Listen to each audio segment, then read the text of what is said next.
Welcome to our Friday live stream, This Week in Cannabis News, powered by our friends at Dutchie. Each Friday at 10 a.m. Eastern, we deliver an overview of this week's cannabis news. It's quick, it's comprehensive, and it sends you into the weekend as a more informed cannabis professional. And it's all made possible by our friends at Dutchie. And you can find out how to connect with the team at Dutchie in the show notes. So let's get to it. President Biden's push to move cannabis from Schedule 1 to Schedule 3 would have been the biggest drug policy shift since Nixon, but it's now stuck in neutral. Under Trump's administration, rescheduling momentum has stalled with canceled hearings and shifting priorities. Now, House Republicans are pushing back hard.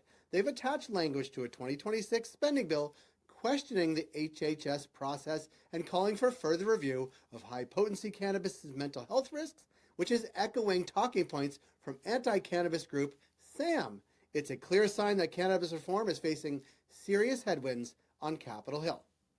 And it's not just lawmakers throwing punches. The Heritage Foundation is joining the anti-reform chorus. A new paper published in JAMA Psychiatry, co-authored by a Heritage lawyer and a vocal cannabis critic, claims the FDA's reasoning for rescheduling cannabis is flawed. They argue there are no approved cannabis medicines and that cannabis still has a high potential for abuse. It's another example of influential voices trying to halt federal reform even as public support grows.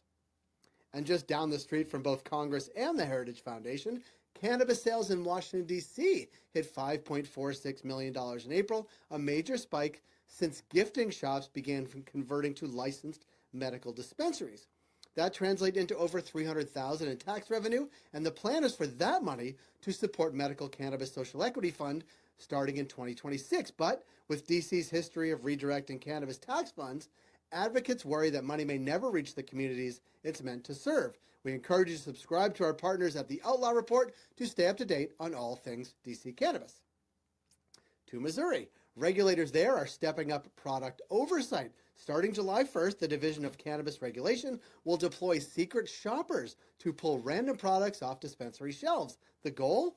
To confirm what's on the label in terms of potency and contamination matches what's in the package. At least 50 products will be tested, signaling a serious commitment to consumer safety and lab transparency. And cannabis isn't just changing laws, it's shifting consumer behavior. The CEO of Brown-Forman, the company behind Jack Daniels, said on an earnings call that cannabis is putting pressure on liquor sales. As more consumers swap whiskey for weed, big alcohol is taking notice. The crossover between these industries is no longer theoretical, it's playing out in sales data. And as Shabuzi says, me and Jack Daniels got a history. Governor Josh Stein is planting the flag for cannabis reform in North Carolina. In a statement on X, he called for a safe, legal market for adults that protects North Carolina's children. He also created an advisory council on cannabis, signaling serious intent to move the state towards legalization. It's the most pro-reform stance yet from a sitting North Carolina governor. We know everybody loves a top 10 list, but the real story is what's bubbling underneath the surface. Little Alerts has identified challenger brands in New York, rising cannabis names that haven't yet cracked the top rankings, but are gaining momentum. These are the brands savvy retailers keep an eye on based on estimated June 2025 sales. If you're looking for what's next, this is a good place to start. And as always, thank you to Little Alerts, our official insights partners at Cultivated, for keeping us well informed. And a farewell, a quick shout out to Natalie Fertig, longtime cannabis reporter at Politico, who's moving on to cover state politics. She's been on one of the most trusted voices in the cannabis beat, and we'll miss her work and wish her the best in her next chapter.